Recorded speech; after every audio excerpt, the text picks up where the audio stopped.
भी अगर करंट जाता है तो वो वायर गर्म हो जाता है।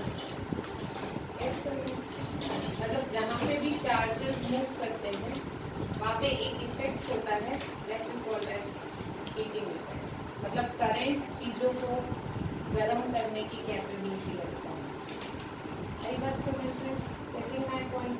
तो that we called as heating effect of electric current. अब जब हमको ये पता चल गया कि भाई करंट पास होगा अगर किसी भी मेटल से, यदि किसी भी कंडक्टर से यदि चार्जेस फ्लो करेंगे तो वो कंडक्टर गर्म हो जाएगा, होगा ही। This we called as loss of energy. मतलब हम पंखा तो चलाना चाहते हैं, हम इलेक्ट्रिकल एनर्जी को मैकेनिकल एनर्जी में कन्वर्ट कर दें। इलेक्ट्रिसिटी आ रही, पंखे की ब्लेड्स घूम रही है, electrical energy is converted into mechanical, पर ये गर्म भी हो जाता है। पर हम नहीं चाहते कि पंखा गर्म हो, लेकिन होता है। आई बात समझ में? तो it is somewhere, it is unwanted effect, जहाँ पे हम उसको नहीं चाहते। तो हम वहाँ उस पंखे की डिज़ाइन इस तरीके से करते हैं कि जितनी भी इलेक्ट्रिकल एनर्जी है वो ज़्यादा से ज़्यादा किस में कन्वर्ट हो? मैकेनिकल में। अब हीट में हो रही है तो दैट इज लॉस, लेकिन हमने उसको डिज़ाइन ऐसे किया है कि वहाँ हीट कम बने। ऐसा पंखा निकाल दो, प्लास्टिक का निकाल दो, कोई अलग मटेरियल का निकाल दो। लेकिन जैसे ट्यूबलाइट, यहाँ हमारा मोटिव क्या है? To convert electrical energy into light energy.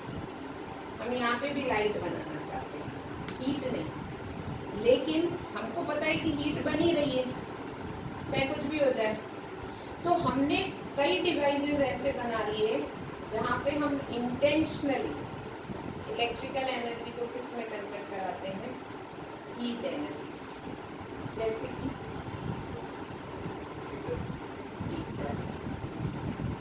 Iron, geyser, press iron, toaster, electric toaster, induction, gas चूल्हा। तो बेसिकली फिर हमने क्या किया? इस इफेक्ट का यूज लिया और हमने कई ऐसे डिवाइस बनाए जहाँ पे हम इलेक्ट्रिकल एनर्जी को किस में कन्वर्ट करना चाहते हैं? हीट एनर्जी में कन्वर्ट करना चाहते हैं। आई बात समझ में? तो उन्होंने बोला है कि heat produced, amount of heat produced in a conductor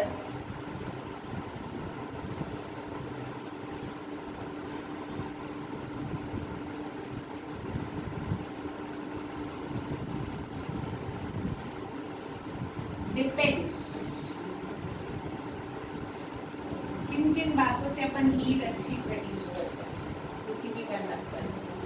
पहला, H is directly proportional to I। जितना ज्यादा करंट फ्लो होगा उतना ज्यादा, दो वायर है, एक में 5 एम्पेयर का करंट जा रहा है, एक में 20 एम्पेयर का, किसमें ज्यादा हीट प्रोड्यूस? तो हमको एक बात समझ में आई कि अगर करंट ज़्यादा है तो हीट भी डायरेक्टली प्रोपोर्शनल। ठीक है। दूसरा होता है H is directly proportional to R। जिस सब्सटेंस का रेसिस्टेंस ज़्यादा होगा उस सब्सटेंस में हीट भी, इसलिए जो हीटिंग डिवाइसेस होते हैं जैसे कि प्रेस, गीजर, है ना, वहाँ पे अपन जो भी कंडक्टर बनाते हैं जिसमें से करंट पास कराते हैं, क्योंकि तुमको पता है मेटल्स का रेसिस्टेंस कम होता है। Metals are good conductor, they allow current, मतलब उनका रेसिस्टेंस कम होता है। इसलिए पर हम तो क्या चाहते हैं? हमको ये पता है कि जिसका रेसिस्टेंस ज़्यादा होगा उसमें हीट, इसलिए अपन जो भी हीटिंग डिवाइस है ना वहाँ पे करंट को पास करने के लिए मेटल्स का यूज नहीं करते, एलॉयज का यूज करते हैं, क्योंकि एलॉयज का रेसिस्टेंस मेटल के रेसिस्टेंस से, what are alloys? Alloys are the combination of metals. आई बात समझ में? तो दो चीज हमको पता चली। पहले तो एक ऐसा मटेरियल यूज करो जिसका रेसिस्टेंस अच्छा हो। दूसरा, उसमें बहुत ज़्यादा अमाउंट का करंट फ्लो करो। आई बात समझ में? Basically it is not proportional to I, it is proportional to I square. अगर 20 एम्पेयर का करंट पास कर रहे हो तो डबल हीट बनती है, दोगुनी। आई बात समझ में? And heat is directly proportional to time. 20 ampere का करंट है, एक वायर में 2 सेकेंड के लिए फ्लो हुआ, एक वायर में घंटे भर के लिए फ्लो हो रहा है, इसमें ज्यादा हीट बनती है। तो जितने ज्यादा टाइम के लिए करंट पास होगा उतनी ज्यादा हीट प्रोड्यूस होगी। इन तीनों को यदि मैं मिला दूं तो H is proportional to I square R T, and this you call as Joule's law of heating। मतलब एक साइंटिस्ट है जूल्स जिसने हमको ये बताया। आगे ये बात समझ में? Getting my point? हम इसको डिराइव भी कर सकते हैं। कैसे कर सकते हैं? तुमको पता है what is the formula for I? Q upon T। तो Q इज इक्वल्स टू हो गया I इंटू T। यस और नो? तुमको एक फॉर्मूला और पता है, V is equals to W upon Q। Yes और नो? पता है? यहाँ पे अपन Q की वैल्यू रख देते हैं from first. V is equals to हो गया W अपॉन, यस और नो? या तो W इज इक्वल्स टू हो गया V I T। W क्या होता है? W वर्क डन होता है। yes or no? Work done की यूनिट क्या होती है? जूल। हीट क्या होता है? हीट सेल्सियस नहीं होता बेटा, हीट तो कैलोरी होता है, जूल होता है। Heat is a form of energy. Work done क्या होता है? बेसिकली वर्क डन मतलब होता है तुम्हारे पास इतना एनर्जी का स्टॉक है, मेरे पास 1000 जूल की एनर्जी है। वर्क डन होता है कैपेसिटी टू डू वर्क, मतलब सॉरी एनर्जी होता है कैपेसिटी टू डू वर्क। अब मेरे पास कितनी एनर्जी है, इसमें से मैं एनर्जी निकालती जाऊंगी और वर्क डन। मैंने अगर खाना खाया है तभी मैं लेक्चर ले सकती हूँ। अगर मेरी बॉडी में एनर्जी है तभी मैं वर्क डन कर सकती हूँ। तो बेसिकली एनर्जी और वर्क डन एक ही चीज होती है। The unit is joule only. आई बात समझ में? सिर्फ नाम अलग है। तो ये जो भी वर्क डन है, this work done is stored as a, this work done is stored as a, इसलिए इस W को ही अपन क्या लिखने लगते हैं? हीट। हीट है, and that is equals to IT। अब तुम्हें ओम्स लॉ से पता है V इज इक्वल्स टू, तो इस V की जगह I आ लिख दो, तो H इज इक्वल्स टू हो गया I स्क्वायर,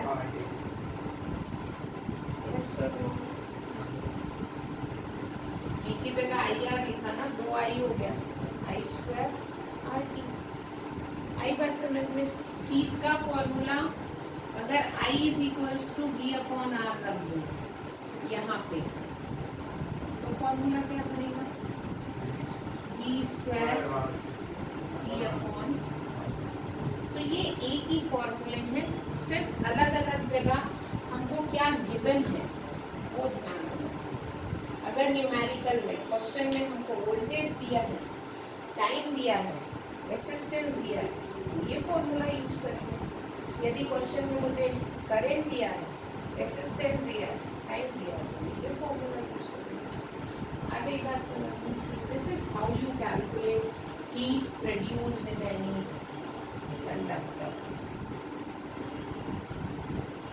पॉइंट? ओके, इसके बाद एक फॉर्मूला और है लास्ट,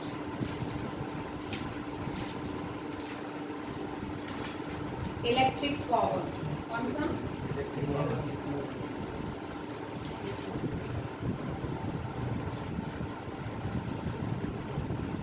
इलेक्ट्रिक पावर होता है P is equals to W upon T। इसको बोलते हैं रेट ऑफ डूइंग वर्क। क्या बोलते हैं?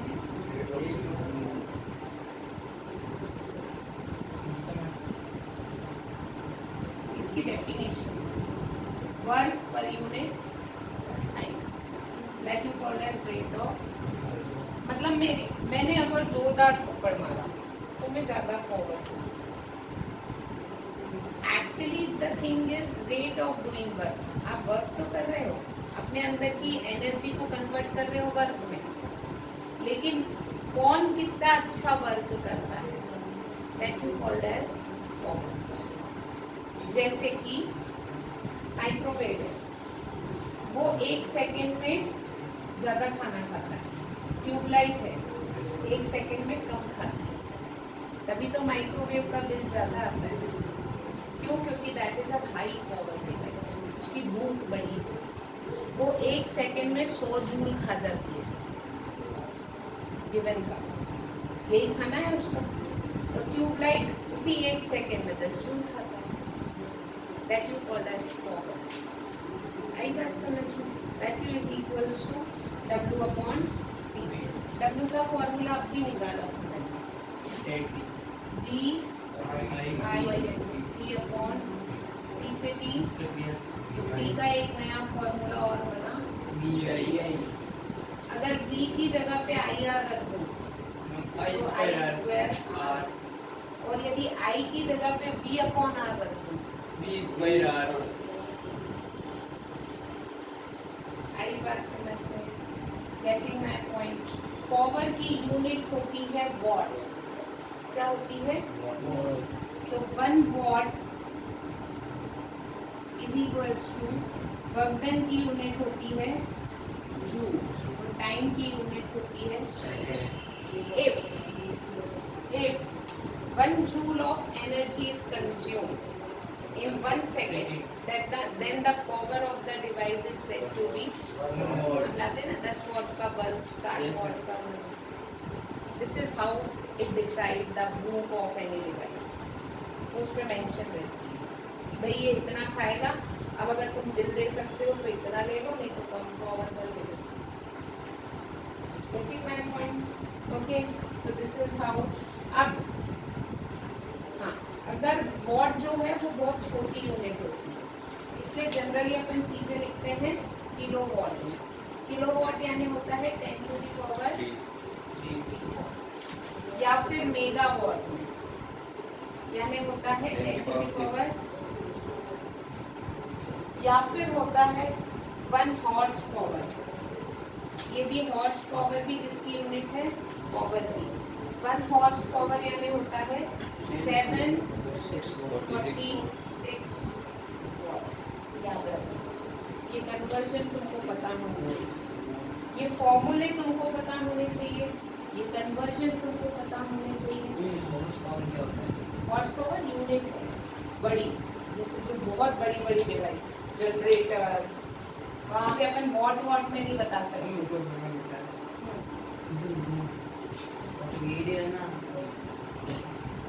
बुक में भी है मेरे पास, इतना कोई टफ है ही नहीं।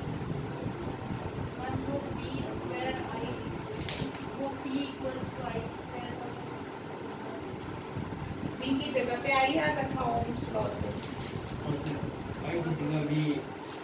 I की जगह पे B अपॉन R रखा, दोनों ओम्स लॉ से ही है। तुमको क्या गिवन है, तुमको उस पर डिपेंड करना है कि तुमको क्या रखना है फॉर्मूला। ठीक है, गेटिंग माय पॉइंट? अब तुम लोगों को जो हमारे यहाँ बिल आता है ना इलेक्ट्रिकल एनर्जी कंज्यूम का, यूनिट आती है ना, इतना खा गए हमारे घर पे, इतनी यूनिट कंज्यूम होगी। वो आता है किलोवाट आवर में। इसमें आता है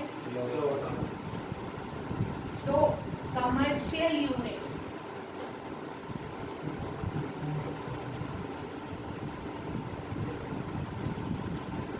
इलेक्ट्रिकल एनर्जी मतलब कमर्शियली अपन क्या यूज करते हैं, जूल वूल बहुत छोटा होता है क्योंकि हम तो बहुत ज़्यादा एनर्जी ले लेते हैं बाहर से, तो वो हमको बता के जाता है आपने कितना kWh कंज्यूम किया। आई बात समझ में? तो बेसिकली 1 kWh यानी होता है 1 kW into 1 hour। यस और नो? 1 kW को मैं लिख सकती हूँ 10 to the power 3 W और 1 hour को लिख सकती हूँ 3600 सेकेंड। यस और नो? तो मैं इसको लिख सकती हूँ 3.6 into 10 to the power 6 watt into second। लिख सकते हैं this into this, उसको ऐसा लिखो watt into second, watt into second, watt into second यानी power into time। watt किसकी होने का, सेकेंड किसकी होने का, पावर into टाइम क्या होता है, W होता है।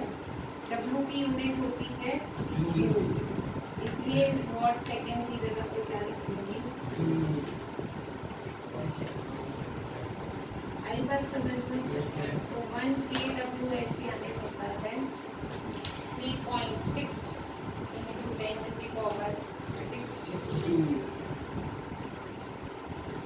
अब बेसिकली हम लोगों को दिया जाता है कि भाई तुम्हारे पास क्वेश्चन ऐसा आता है, बहुत इंपॉर्टेंट क्वेश्चन है, तुमने एक ट्यूबलाइट है जिसकी पावर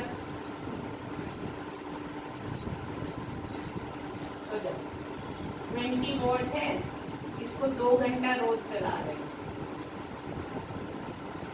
तुम्हारे पास 2 पंखे हैं, एक की पावर 10 वॉट है, तुम एक पंखे को 8 घंटा रोज चला रहे हो।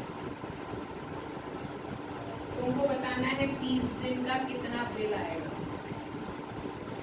अगर 1 kWh का प्राइस दिया होगा 3.50 रुपीज।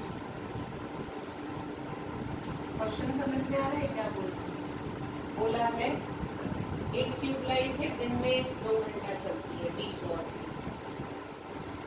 2 पंखे हैं, एक 10 वॉट का है, 8 घंटा चलता है रोज। तो 30 दिन का कैलकुलेशन निकालो। पहले एक दिन का इलेक्ट्रिकल एनर्जी निकालो। इलेक्ट्रिकल एनर्जी होती है पावर इनटू टाइम।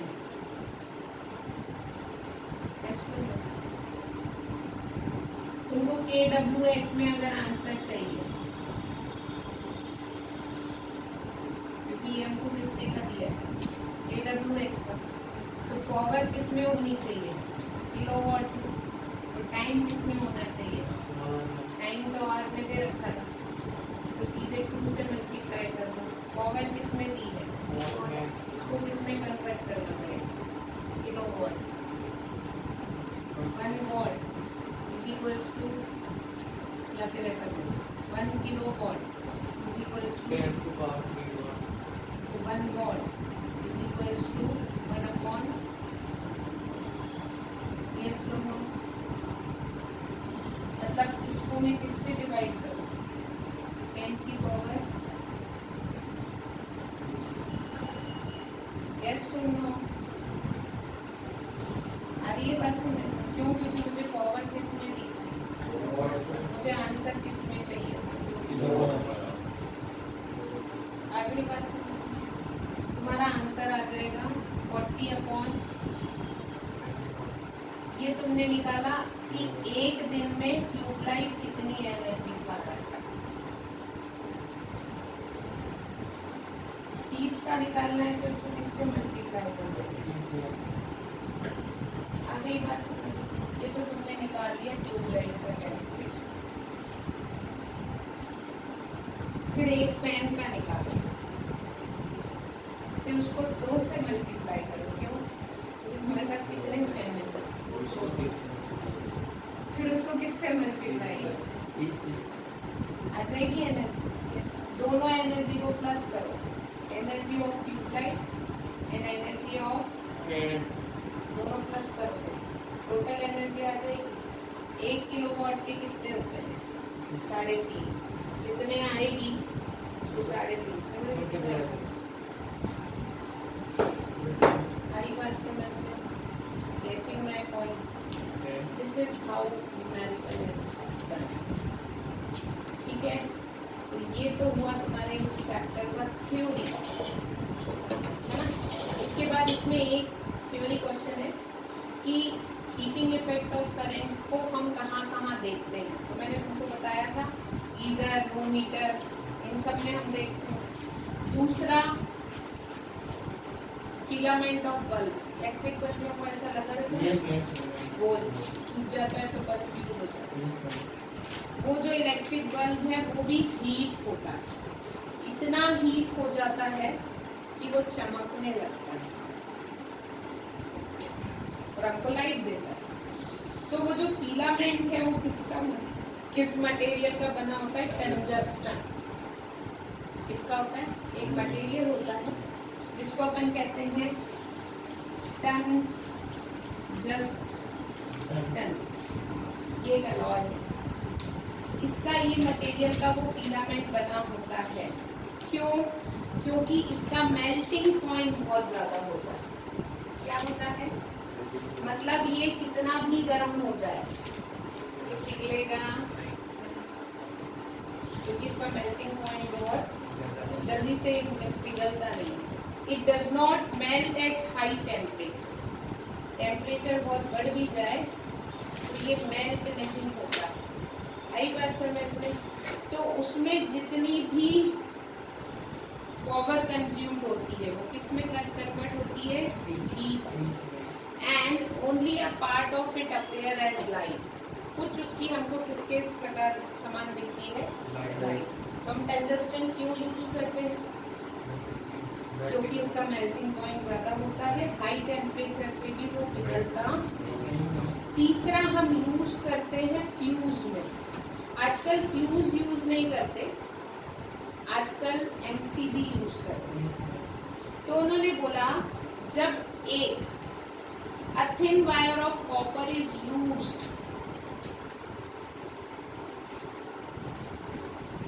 एमसीबी में भी यही कॉन्सेप्ट है।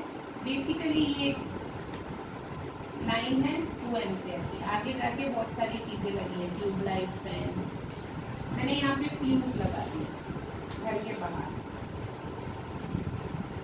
कितने का फ्यूज लगाया है? 2 एम्पियर। अगर आने वाला करंट 2 एम्पियर से ज्यादा हुआ तो ये वायर यहाँ से पिघल जाता है, गर्म हो जाता है, मेल्ट हो जाता है और ये कनेक्शन यहाँ से जाता है। तो ये ज्यादा का करंट आगे तो ये चीजें बच जाती हैं, क्योंकि ये तो ज्यादा से ज्यादा कितना ले सकती है। अगर करंट इससे ज्यादा गया तो ये खराब हो जाएगी। इसलिए अपन लगाते हैं एमसीबी, मिनिएचर सर्किट ब्रेकर। वो एमसीबी क्या हो जाती है? फिर फ्यूज क्या होता था? अगर वो पिघल के टूट जाए तो हमको दूसरा लगाना पड़ता, चीनी मिट्टी के लगा। अभी एमसीबी आती है, गिर गया जाकर फिर उठाती है। लेकिन ये करता क्या है?